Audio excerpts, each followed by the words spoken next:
Hello दोस्तों, आज हम पृथ्वीराज चौहान के बारे में और मोहम्मद गोरी पृथ्वीराज चौहान से कितनी बार हारा के बारे में जानेंगे। चौहान वंश के आखिरी शासक पृथ्वीराज चौहान को राय पिथौरा के नाम से भी जाना जाता है। पृथ्वीराज ने 12वीं शताब्दी के दौरान अजमेर और दिल्ली के इलाके में शासन किया था। इनका जन्म अजमेर के राजघराने में हुआ था। 1177 में पृथ्वीराज चौहान ने राजगद्दी पर बैठकर और एक ताकतवर शासक के रूप में उभरे। उन्होंने ही राजस्थान में सबसे ताकतवर साम्राज्य की स्थापना की। यूं तो पृथ्वीराज चौहान की कई मायनों में अपने विरोधियों से ताकतवर थे और प्रसिद्ध थे, लेकिन एक खासियत ऐसी थी जो उन्हें बाकी शासकों से अलग बनाती थी, और वो खासियत थी आवाज़ सुनकर लक्ष्य को भेदना। युद्ध और संघर्ष।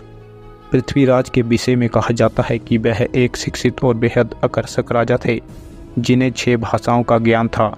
तीर अंदाजी में तो पृथ्वीराज का कोई मुकाबला नहीं था। वह लगभग 1177 में सिंहासन पर विराजमान हुए। उन्हें एक राज्य विरासत में मिला जो उत्तर में थानसेर से लेकर दक्षिण में मेवाड़ तक फैला हुआ था।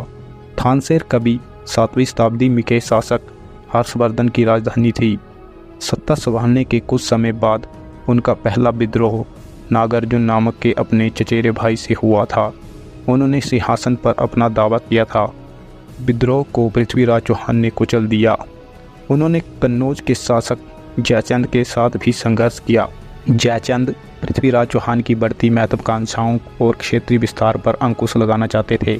उस समय धूर, जो कि वर्तमान में अफगानिस्तान में है, के मोहम्मद गोरी उत्तरी भारत में अपने अधिकार का दावा करने की कोशिश कर रहे थे। इसके लिए वह सिंध, मुल्तान और पंजाब पर अधिकार कर गजनी और धूर के अपने प्रभुत्व को पूरा करने के लिए अपने साम्राज्य को मजबूत करना चाहते थे। 1190 के अंत में गोरी ने बठिंडा पर कब्जा कर लिया। मोहम्मद गोरी द्वारा सीमा पर छापेमारी तेजी से बढ़ गई, इसलिए दिल्ली में चौहान के प्रतिनिधियों ने पृथ्वीराज से सहायता मांगी।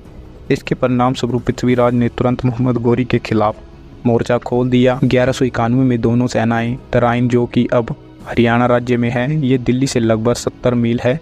इस भीषण युद्ध में मोहम्मद गोरी गंभीर रूप से घायल हो गए और उसकी सेना इधर उधर भागने लगी। गोरी ने फारसी, अफगानों और तुर्की सहित एक मजबूत सेना खड़ी की और एक बार फिर से 1192 में वह फिर युद्ध के लिए आगे बढ़ा।